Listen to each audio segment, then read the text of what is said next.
বাংলাদেশ জাতীয় ফুটবল দলের অধিনায়ক জামাল ভূঁইয়াকে ব্রাদার্স ইউনিয়নের জার্সি তুলে দিচ্ছেন ক্লাবটির আহ্বায়ক ইশরাক হোসেন। জামাল ভূঁইয়া শেষ পর্যন্ত কি তাহলে দল পেলেন? আসন্ন ঘরোয়া ফুটবলে ব্রাদার্স ইউনিয়নে জামাল খেলবেন এটা চূড়ান্ত না হলেও ব্রাদার্স ইউনিয়ন জামালকে ঘরের ছেলে হিসেবেই ধরে নিচ্ছে। ঢাকা আবাহনী জামাল ভূঁইয়ার সাথে চুক্তি করলেও বাফুফের কাছে প্লেয়ার রেজিস্ট্রেশনে তার নাম জমা দেয়নি। জামালের বিষয় এখন মীমাংসা হবে বাফুফেতে। তবে জামাল জানিয়ে দিয়েছেন ব্রাদার্স ইউনিয়নের হয়েই খেলতে চান তিনি।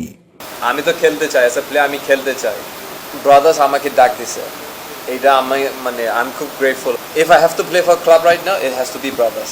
I have to choose why I am here.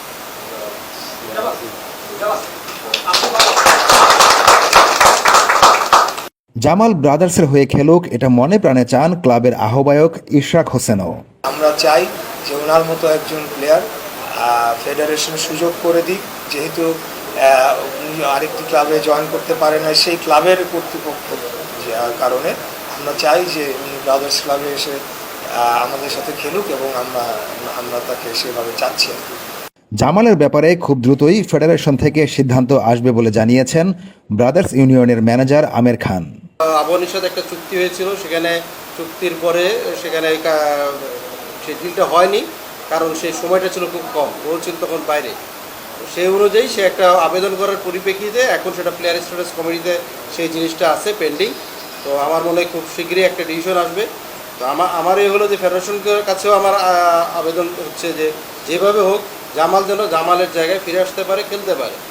Football ফেডারেশনের সমাধান না হলে ফিফার কাছে নালিশ দেওয়ার কথা জানিয়েছেন জামাল ভূঁইয়া। আমি তো কন্ট্রাক্ট করছি জুলাই মাসে, ঠিক আছে, আবাহনীর সাথে। তো ওই সময়টা আমি মনে করছি সব কাজ শেষ, ডন ডিল। তো লাস্ট ডে ওরা এরকম করছে আমার সাথে। তো এটা তো আমি অলরেডি বলে দিছি, আপনি যদি 5 দিন 10 দিন আগে আমাকে বললেন তো ঠিক আছে, নো প্রবলেম। বাট ওরা লাস্ট মোমেন্ট যখন 20 মিনিট বাকি ছিল, না আগে ফেডারেশনের সাথে আলাপ করতে হবে, তারপরে ও যদি না পারে তাহলে আমি ফিফা কাজে যাব। নতুন মৌসুমকে সামনে রেখে আজ থেকে অনুশীলনের কার্যক্রম শুরু করেছে ব্রাদার্স ইউনিয়ন। জাতীয় দলের অনেক ফুটবলার আছেন ব্রাদার্স ইউনিয়নে। ব্রাদার্সকে 1 নাম্বার হিসেবে দেখতে চান ক্লাবের আহ্বায়ক ইশরাক হোসেন। অনেকেই বলতো যে জায়ান্ট কিলার্স, বাংলাদেশে 2টা জায়ান্ট, আবাহনী মোহামেডান আর ব্রাদার্স ছিল জায়ান্ট কিলার্স। কিন্তু এমন একটা সময় ছিল there were no other giants, একমাত্র জায়ান্ট ছিল বাংলাদেশে ব্রাদার্স ইউনিয়ন ক্লাব। আমি এই ব্রাদার্স ইউনিয়ন ক্লাবকে সেই জায়গায় নিয়ে যাওয়াটা আমার লক্ষ্য।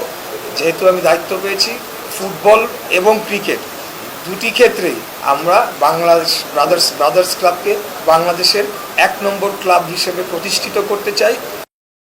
S Alam Shiplu, global sports, Dhaka.